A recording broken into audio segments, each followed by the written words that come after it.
Hello everyone, welcome back to my channel Shubhapriya ক্রিয়েশনের আর একটা নতুন ব্লগে তোমাদের অনেক অনেক স্বাগত।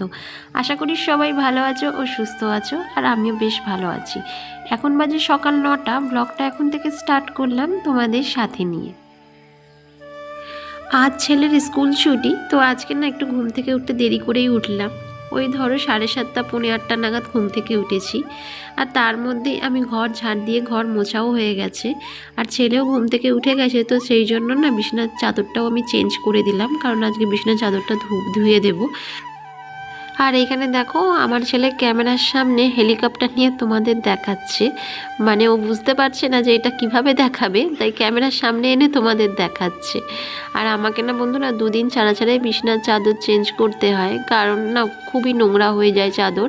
কারণ ছেলে এটা সেটা মানে খায় আর ফেলে, আর অনবরত কী বলতো আঠা আঠা মতো হয়ে যায়। তো সেই জন্য ওই 2 দিন ছাড়া ছাড়াই আমাকে বিছানার চাদর চেঞ্জ করতে হয়।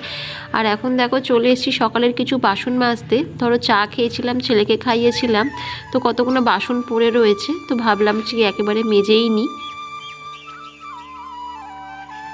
আজ যেহেতু ছেলের ছুটি স্কুল, তো সেই রকম আর চাপ নেই যে এই টাইমের মধ্যেই আমাকে কাজ করতে হবে। কিন্তু কি বলো তো বন্ধুরা, সকাল থেকে ফুল এনার্জি নিয়ে কাজ করলে সময়ের মধ্যে সমস্ত কাজ কমপ্লিট হয়ে যায়।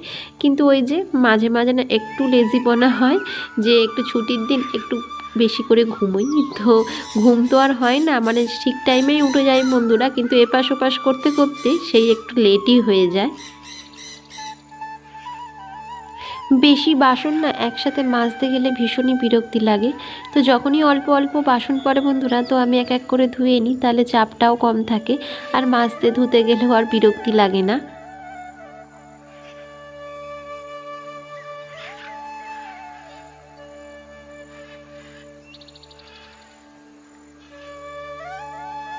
বাসনগুলো ধুয়ে এখন চলে আসলাম কাপড় কাচতে। সকালে ঘুম থেকে উঠে আগে আমি কাপড় ভিজিয়ে দিই, সেটা যারা আমরা রেগুলার ব্লগ দেখো তো তারা নিশ্চয়ই জানো। আর এখন আমি কাপড়গুলো কেচে নিচ্ছি। তো কাপড়গুলো কেচে নিলে মোটামুটি আমার বাসি কাজ সমস্ত কিছুই শেষ হয়ে যাবে, মানে আপাতত কমপ্লিট হবে। তারপরে তো রান্না বান্না আছেই দুপুরে, তো সেটা না আজকের ভাবছি পরে করব, জানো তো। আগে কাপড় চোপড় কেচে সংসারের সমস্ত কাজ কমপ্লিট করে স্নান করে পুজো দিয়ে, তো তারপরে ভাবছি একেবারে রান্না বসাবো। আর আজকের দেখো বাইরে কি সুন্দর রোদ্দুর উঠেছে, আর তার সাথে হাওয়াও চলছে।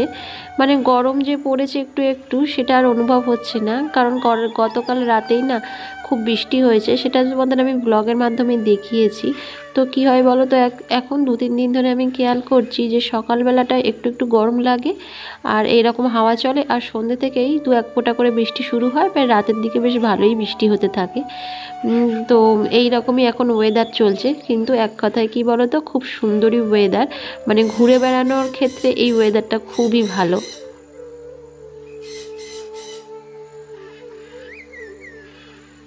আর এই দেখো একটু আগেই আমি সকালের দিকে ঘরটা ঝাড় দিয়ে ভালো করে মুছেছি, আর তার মধ্যেই দেখো আমার ছেলে এদিক ওদিক খলনা কীভাবে ছড়িয়ে ছিটিয়ে রেখেছে, তো সেগুলো দেখতে একদমই ভালো লাগছিল না। তো তাই জন্য এখন আমি ওগুলোকে গুছিয়ে রাখছি।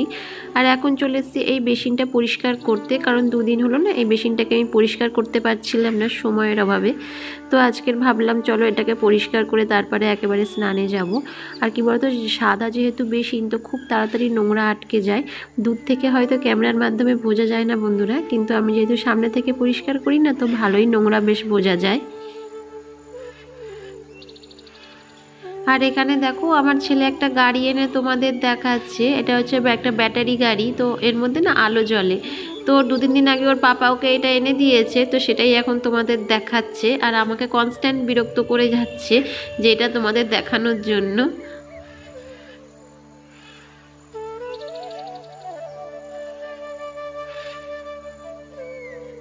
একেবারে স্নান টান সেরে চলে আসলাম ওপরে ঠাকুরকে পুজো দিতে। যেহেতু স্নানটা সারা হয়ে গেছে, তো ভাবলাম আর দেরি কেন, ঠাকুরকে পুজোটাও দিয়ে নিই। আর সকাল সকাল পুজো দিলে না বেশ মনটা ভালোই থাকে। আর আজ যেহেতু শনিবার, আমার নিরামিষ, আর তার সাথে আছে আজকের মাঘী পূর্ণিমা, তো ভাবলাম ঠাকুরকে আগে পুজোটা দিয়ে তারপরে ওইদিকে রান্না বসাবো। আর এখন না বন্ধুরা বেশি দেরিও হয়নি, মানে সকালে এখন ধরো 10টা থেকে 10:30টার মতো বাজে। তো আজকের আমার সমস্ত কিছু তাড়াতাড়ি হয়ে গেছে, কিন্তু কি বলো তো আজকে কিন্তু আমার ঘুম থেকে উঠতে অনেকটাই লেট হয়েছে। তোমাদের তো বললাম 8টা 8:45 নাগাদ আমি ঘুম থেকে উঠেছি। তো ইতিমধ্যে আমার দেখো সমস্ত কাজও তাড়াতাড়ি হয়ে গেছে মোটামুটি আজকের। আর এখন ঠাকুরকে পুজোও দিয়ে নিচ্ছি।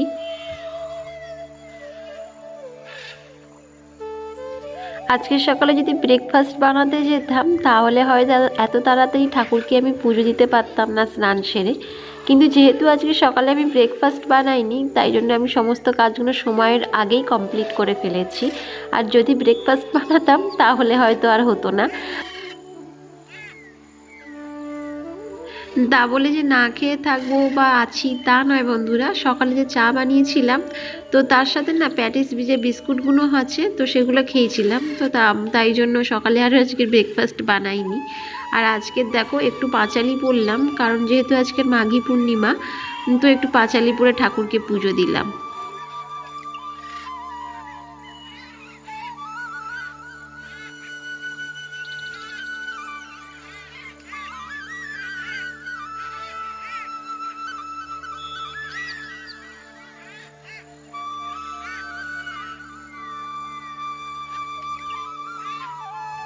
ঠাকুরের পুজো দিয়ে এখন নিচে চলে আসলাম আর রান্নাও বসিয়ে দিচ্ছি। আর এখন আমি একটু ফুলকপির তরকারি বানাবো, তো তাই জন্য দেখো একটু ফুলকপিটাকে আগে ভেজে নিচ্ছি, কারণ ফুলকপি না ভাজলে বা একটু সিদ্ধ করে না নিলে একটা কেমন গন্ধ থাকে। তো আমি সিদ্ধ করলাম না, আমি একটু লাল লাল করেই ফুলকপিটাকে ভেজে রান্না করব।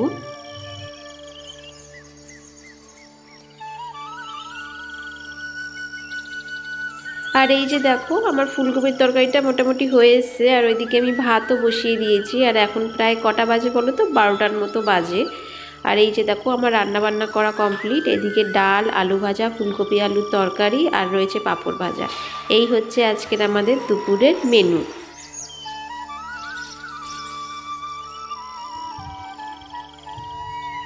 দুপুরের খাওয়া দাওয়া সেরে এখন চলে আসলাম ছাদে কাপড়গুলো নিতে। এখন প্রায় 2টো বাজে, তো কাপড়গুলো এখন আমি নিয়ে যাব, কারণ এরপর যদি আর রাখি তো পুরো কাপড়ই ভাজা ভাজা হয়ে যাবে। আগেই তুলে নেওয়া উচিত ছিল, কিন্তু আমি সময় পাইনি, তো সেই জন্য ছাদে আসা হয়নি। সেই যে ঠাকুরের পুজো দিয়ে গিয়েছিলাম, তো তারপর থেকে না ছাদে আসা হয়নি। সেই জন্য দেখছো হাওয়াতে কাপড়গুলো ওলটপালট হয়ে রয়েছে। বন্ধুরা, আমার ভিডিও যদি তোমাদের একটুও ভালো লেগে থাকে প্লিজ একটা লাইক করে সাবস্ক্রাইব করে আমার পাশে থেকো। আমার চ্যানেলটা অনেকটাই ছোট, তোমরা সাপোর্ট না করলে সেটা কোনোভাবেই আমি এগোতে পারবো না। তো প্লিজ একটু সবাই মিলে সাপোর্ট করো আর আমার পাশে থেকো। আজকের ভিডিওটা এখানেই শেষ করছি বন্ধুরা। সবাই ভালো থেকো ও সুস্থ থেকো। দেখা হবে নেক্সট ব্লগে। তো আজকের জন্য টাটা।